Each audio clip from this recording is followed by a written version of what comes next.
नमस्कार, मुंबई की दृष्टि समाचार में आपका स्वागत है। आइए देखते हैं आज के ताज़ा समाचार। अब समाचार विस्तार से।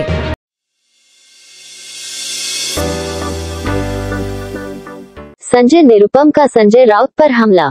संजय राउत है खिचड़ी घोटाले का मास्टरमाइंड। कांग्रेस से बाहर निकालने के बाद अब संजय निरुपम का बड़ा खुलासा। निरुपम ने बताया है कि 8 अप्रैल को उत्तर पश्चिम मुंबई से शिवसेना उद्धव ठाकरे गुट के उम्मीदवार खिचड़ी चोर को ईडी ने बुलाया है। यहां के मतदाताओं को पता चलना चाहिए, लेकिन यह अकेला खिचड़ी चोर नहीं है। खिचड़ी घोटाले के किंगपिन है संजय राउत, वही घोटाले के सूत्रधार हैं। पत्राचाल घोटाले में उन्होंने बीबी के नाम पर पैसा लिया और यहां बेटी और भाई के अकाउंट में पैसे लिए गए। मेरे पास पूरा ट्रांजैक्शन डिटेल है। सह्याद्री रिफ्रेशमेंट को 6 करोड़ 71 लाख का खिचड़ी सप्लाई का कॉन्ट्रैक्ट मिला था। सह्याद्री के अकाउंट से उनकी बेटी विदिता के अकाउंट में ट्रांसफर किए गए। 3 बार बेटी के अकाउंट और 2 बार भाई के अकाउंट में पैसे आते हैं। पार्टनर सुजीत पाटकर के अकाउंट। इनको 33 रुपए में 300 ग्राम खिचड़ी फ्री में सप्लाई करने का कॉन्ट्रैक्ट बीएमसी ने दिया। सह्याद्री ने आगे सब कॉन्ट्रैक्ट 16 रुपए में 100 ग्राम खिचड़ी का कॉन्ट्रैक्ट दिया। 200 ग्राम खिचड़ी गरीबों की चुरा ली।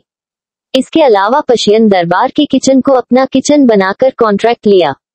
मैं चाहता हूं कि ईडी जांच का दायरा बढ़ाए और अमोल के साथ साथ संजय राउत को भी गिरफ्तार करे। गरीबों को खिचड़ी दी जानी थी, उसमें से 200 ग्राम खिचड़ी चुराई है और उसके बदले पैसे खाए। आगे ये जो सह्याद्री रिफ्रेशमेंट से जुड़े जो लोग हैं, सालुंखे, कदम, पाटकर, ये सब तो उनकी गिरफ्तारी वगैरह हुई है। सबसे मजेदार बात यह है कि इस कंपनी में कदम नाम का कोई व्यक्ति नहीं है, लेकिन कंपनी की तरफ से जब एग्रीमेंट जब वो एप्लीकेशन दिया गया है तो उस कदम के नाम पर, उसी के नाम पे दे दिया गया सब। तीसरा बड़ा जो एक स्कैम इसमें निकल के आता है कि जब आप खिचड़ी सप्लाई करने के लिए कॉन्ट्रैक्ट मांगते हैं तो आपको दिखाना पड़ता है कि आपका कोई अपना किचन है। तो उनके पास अपना कोई किचन नहीं था।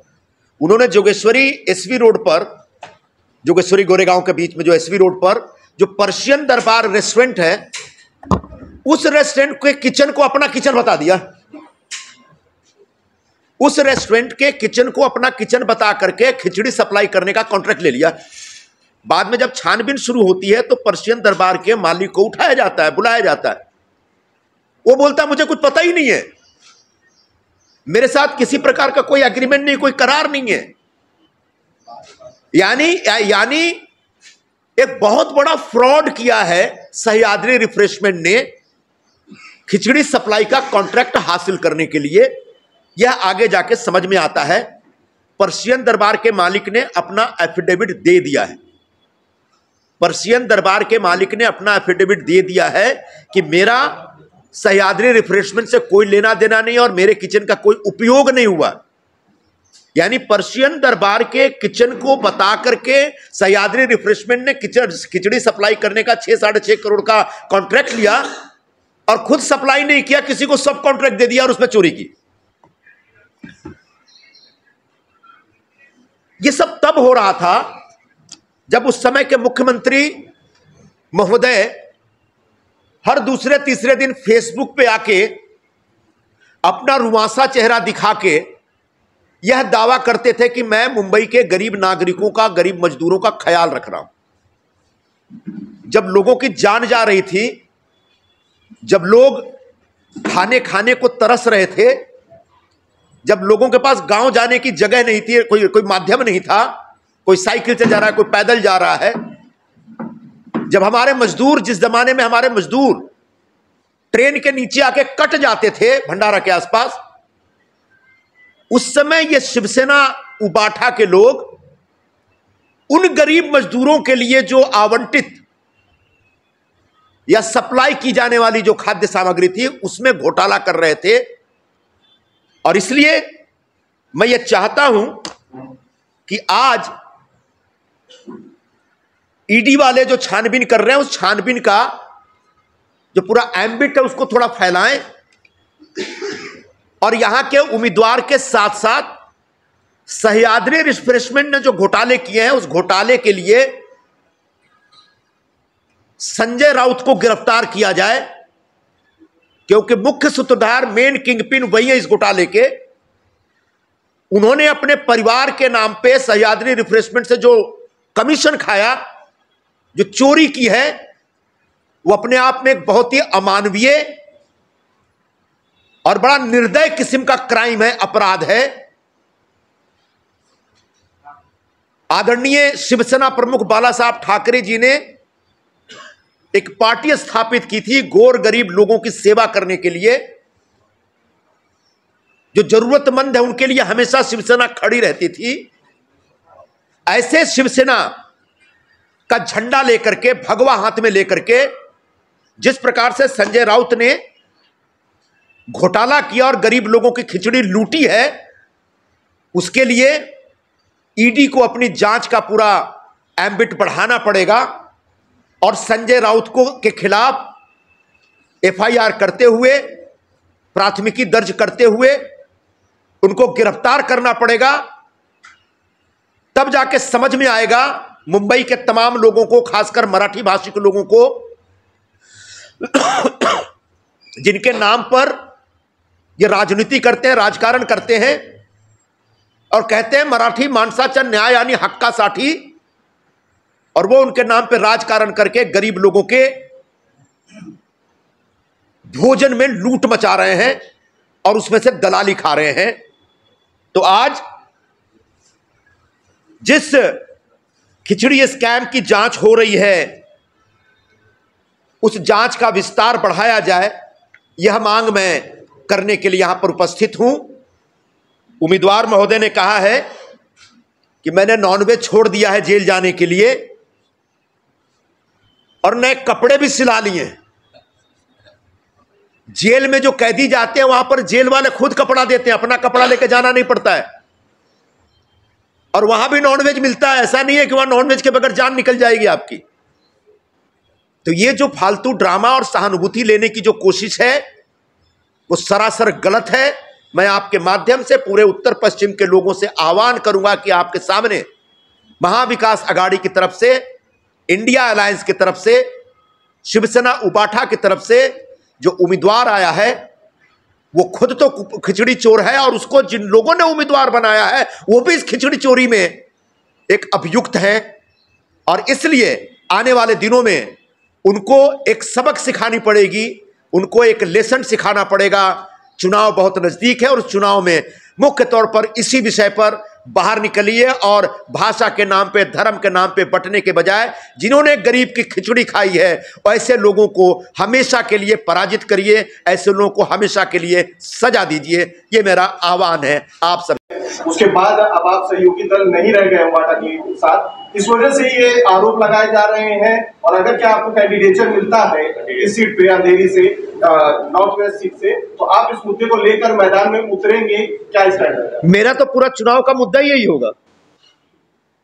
मेरे चुनाव का नैरेटिव इसी पर बेस रहेगा और यही मैं कहने जा रहा हूं अपने मतदारों से, मतदाताओं से, कि इंडिया अलायंस और एमवीए जो भ्रष्टाचार को लेकर के बड़ा हमेशा एक हाई मोरल वैल्यूज पेश करते हैं और दिखाते हैं कि बड़े नैतिक हैं और भ्रष्टाचार में उनका विश्वास नहीं है, उन लोगों ने कैसे व्यक्ति को, कैसे भ्रष्टाचारी व्यक्ति को आपका उम्मीदवार बनाया है, ये मेरा मुद्दा है। और उसको उम्मीदवार बनाने वाले जो लोग हैं वो खुद भी भ्रष्टाचारी हैं, ये मेरा मुद्दा होगा। तो बिल्कुल उम्मीदवार बनने के बाद तो यही मुद्दा है, इसी मुद्दे पे काम करना है। लेकिन अभी तक पूछताछ नहीं। हाँ, ये आपका जो सवाल है, इसीलिए तो आज मैं मांग कर रहा हूं कि ईडी संभवतः ये सोचने में लगा है शायद कि इनने अपने अकाउंट में कुछ नहीं लिया, लेकिन इनके भाई का इन्वेस्टिगेशन हुआ है, भाई का इंट्रोगेशन हुआ है। अब भाई ने संभवतः ये कहा है कि मैं तो पहचानता ही नहीं किसी को, इसमें मेरे अकाउंट में कैसे पैसा है हमको कुछ पता ही नहीं है। तो क्या संजय राउत ने अपने भाई का अकाउंट मिसयूज किया? क्या संजय राउत ने अपनी निर्दोष बेटी का अकाउंट यूज किया खुद की दलाली के लिए? इसकी छानबीन ईडी को करनी पड़ेगी और तब जाकर के एक जगह पे वो पहुंच सकते हैं और उसके बाद संजय राउत की गिरफ्तारी अवश्य होगी। ये विषय अब क्यों निकाल रहे हैं आप? ये विषय अब क्यों? बताया तो उनके सवाल के जवाब में। उमेदवार तुम्ही फिक्स केलेला आहे, कोणाविरुद्ध प्रचार करण्याचे फिक्स केले, गुढी पाडवा आहे, कुठल्या पक्षानं तुम्ही त्याच्या विरुद्ध निवडणूक लढणार आहात अमोलचे, ते काय फिक्स झालंय का? आज अजून पर्यंत खरवास मास आहे, उद्यापासून नवरात्री सुरू होत आहे. मी सांगितलं होतं गेल्या दिवशी की नवरात्रीच्या दरम्यान मी ठरवणार की कुठल्या पक्षामध्ये जायचे, तो त्या दिवशी तुम्हाला मी नक्कीच सांगणार. अरे रुक ना, एकनाथ शिंदे यांच्याशी काही बोलणं झालंय का? नक्की कोणाच्या वाट्यात? याच्याबद्दल सध्या मी काहीही बोलू शकत नाही. आपकी जब भी प्रेस कॉन्फ्रेंस होती है तब ईडी का समझ जो है अमोल को आता है, एक बार फिर आ जाया है, इसके पहले भी आया था. तो क्या आपने एक बात और कही कि ये जो जानकारी आप दे रहे हैं वो ईडी को सब पता है, तो क्या आपकी यह प्रेस कॉन्फ्रेंस ईडी के बिहाफ में है? जी नहीं, ईडी एक हिंदुस्तान की एक स्वायत्त जांच एजेंसी है, उससे मेरा कोई लेना देना नहीं. लेकिन बहुत सारी इन्फॉर्मेशन आपके पास भी बहुत सारी इन्फॉर्मेशन आती है कि नहीं, पुलिस डिपार्टमेंट से, इनकम टैक्स डिपार्टमेंट से आती है कि नहीं. तो मैं भी बुनियादी तौर पर एक पत्रकार हूं कि नहीं, आपसे ज्यादा अनुभव है पत्रकारिता के मेरे पास. तो हमारे पास सोर्स होते हैं जिनसे हम जानकारी असर्टन करने की कोशिश करते हैं, और ऐसे बहुत सारे हमारे पास सोर्सेज हैं, उसमें कुछ गलत नहीं है.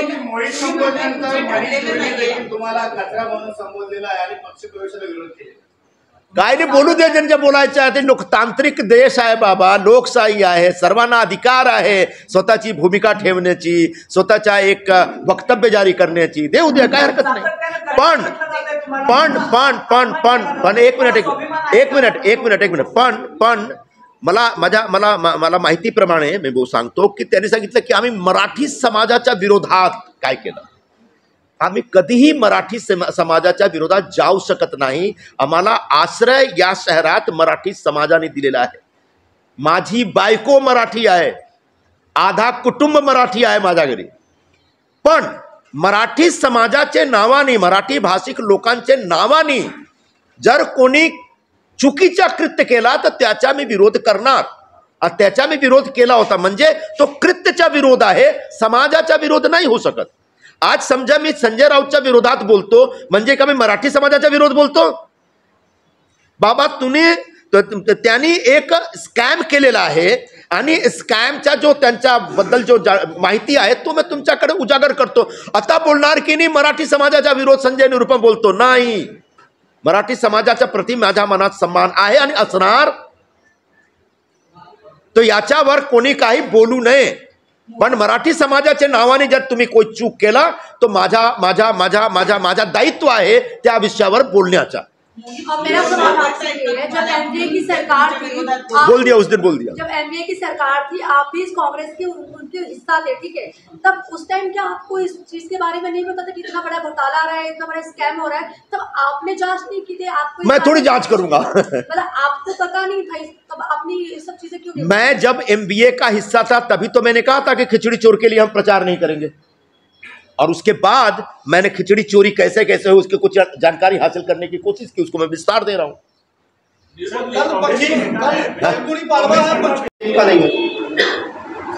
कारण असं आहे की त्यांनी या पाप केलेला आहे, गुन्हा केलेला आहे, पण स्वतःच्या नावाने नाही. असा निकृष्ट कृत्य आहे की त्यांनी पाप करण्यासाठी स्वतःची मुलीचा उपयोग केलेला आहे, स्वतःच्या भावाचा उपयोग केलेला आहे, स्वतःचा पार्टनर जो आहे त्यांचा तो उपयोग झालेला आहे. पण ईडीला एक जो सर्कमस्टान्शियल एव्हिडन्स असतो, परिस्थितीजन्य पुरावा असतो, त्याच आधारावर ते संजय राऊतच्या विरोधात कारवाई सुरू करू शकतात. बोला. सवाल यह है कि क्या जो एलिगेशन आप लगा रहे हैं, इस एलिगेशन से संबंधित जो क्या बैंक अकाउंट डिटेल आप सारी चीजें बता रहे हैं, दस्तावेज आपके पास में है, और अगर आपके पास कोई दस्तावेज है तो स्वतः आप ईडी के सामने जांच कर रही है, आप जाकर खुद देंगे या फिर ईडी के बुलावे का इंतजार करेंगे? मुझे नहीं लगता मुझे ईडी के बुलावे का कोई इंतजार है और मुझे ईडी के दफ्तर में जाना चाहिए. ईडी के दफ्तर में चोर बेईमान जाते हैं, हम लोग हमारे जैसे लोग नहीं जाते हैं. लेकिन ये सारी जानकारी ईडी के पास है. बस मैं सार्वजनिक रूप से आकर के ये डिमांड कर रहा हूं कि ईडी को अपनी जांच का एम्बिटम बढ़ाना पड़ेगा, और जो सर्कमस्टांशियल एविडेंस है उसके आधार पर संजय राउत के खिलाफ केस दर्ज करना पड़ेगा. लेकिन एक सवाल यहाँ अब हो गया, एक सवाल हो गया माय डियर. अच्छा, एक हो सवाल ये उठता है, आपने हाल ही में कांग्रेस छोड़ी है, यानी कि आप साथी दल थे, आपने अब कांग्रेस छोड़ने के बाद इतना बड़ा गंभीर आरोप लगा है, तो आप पर भी जवाबी हमले होंगे कि अब उन्होंने पार्टी छोड़ दी है इसलिए इस तरह के आरोप लगा रहे हैं, इस पर क्या कहें? जब हमले होंगे तो हमलों का जवाब दिया जाएगा। आप क्यों परेशान है? चलिए बोला ताई. आता तुम्ही जे सगळं सांगताय की यापूर्वी सुद्धा चर्चेमध्ये अनेक वेळा आलेलं आहे खिचडी घोटाळा प्रकरण आणि या सगळ्या तुमच्यापर्यंत ही माहिती कधी पोहोचली आणि तुम्ही आता का सांगताय? जसं त्यांनी प्रश्न विचारला, तुम्ही काँग्रेस सोडल्यानंतर आता ह्या सगळ्या गोष्टी सार्वजनिक करताय, याच्यापूर्वी तुमच्याकडे ही माहिती होती का? आणि होती तर तुम्ही का नाही? नाही, मी एक 10-15 दिवसापूर्वी जेव्हा MVA तर्फे आणि इंडिया अलायन्स तर्फे उत्तर पश्चिम विभागाच्या लोकसभा मतदारसंघासाठी त्यांनी स्वतःचा एक उमेदवार घोषित केला आणि त्यांच्याबद्दल न्यूजपेपर आणि वृत्तपत्र माध्यमातून माझ्याकडे अशी माहिती होती की तो खिचडी चोर आहे. आणि मी एक स्टँड घेतला की आता खिचडी चोरचा पाठिंबा मी देऊ शकत नाही आणि हा जो खिचडी चोर आहे त्यांनी गोरगरिबाची खिचडी खाल्ली आणि त्याच्यामध्ये घोटाळा केला. याच आधारावर मी लोकांच्या समोर जाणार. त्यानंतर ज्या खिचडी स्कॅम काय आहे त्याचा एक अभ्यास करण्याचा माझा प्रयत्न सुरू झाला आणि अभ्यास करत करत ही माहिती नवीन आलेली आहे माझ्याकडे 3-4 दिवसापूर्वी.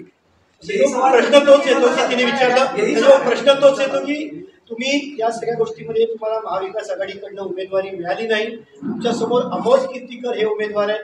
हे कळल्यावर या सगळ्या गोष्टींच्या मागे लागून तुम्ही जाणीवपूर्वक ही माहिती काढताय कसा आरोप केला? जाणीवपूर्वक करा अनजाणीवपूर्वक करा काही फरक पडत नाही. माझ्याकडे माहिती आहे आणि माहिती तुमच्या बरोबर मी शेअर करत आहे. मैंने इनका हो जाने दो, एक दो और कुछ है तो एक आता ही माहिती तुम्ही दिलेली आहे. समजा तुम्हाला उमेदवारी मिळाली नाही मिळाली, तुम्ही इलेक्शनला उभं राहिलात नाही राहिलात, तरी तुमचा लढा तुम्ही सुरू ठेवणार आहात का? हा जो विषय आहे याच्या उमेदवारीचं काय घेणं देणं नाही. खिचडी स्कॅम मुंबईत झालेला आहे. एक योगायोगाने जो उमेदवार आहे तो खिचडी स्कॅमचा स्कॅमस्टर आहे. पण खिचडी स्कॅम स्वतः एक मोठा मुद्दा आहे आणि या मुद्द्यावर प्रशासनातर्फे आणि जांच एजन्सीतर्फे काम झाली पाहिजे अशी माझी मागणी आहे. कुठपर्यंत घेऊन जाणार हा येणाऱ्या काळात मी तुम्हाला सांगणार.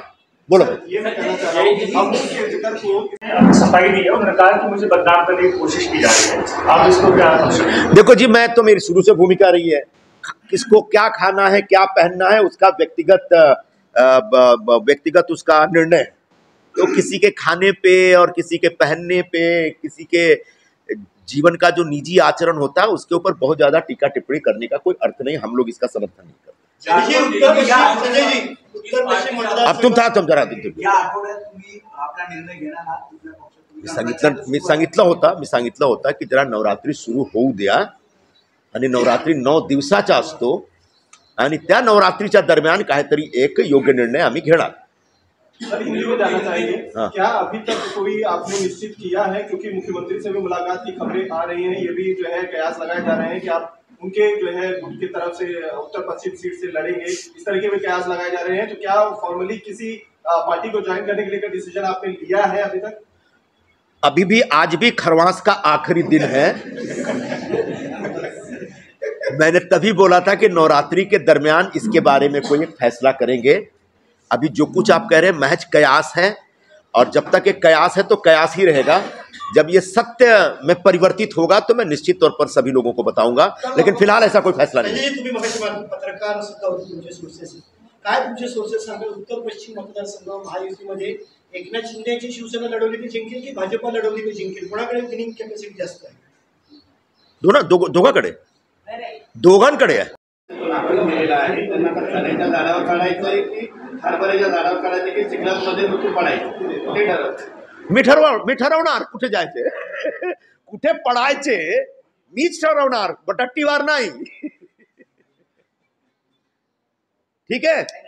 समाचार कैसा लगता है हमें कमेंट करके बताएं. धन्यवाद. आपका दिन शुभ हो.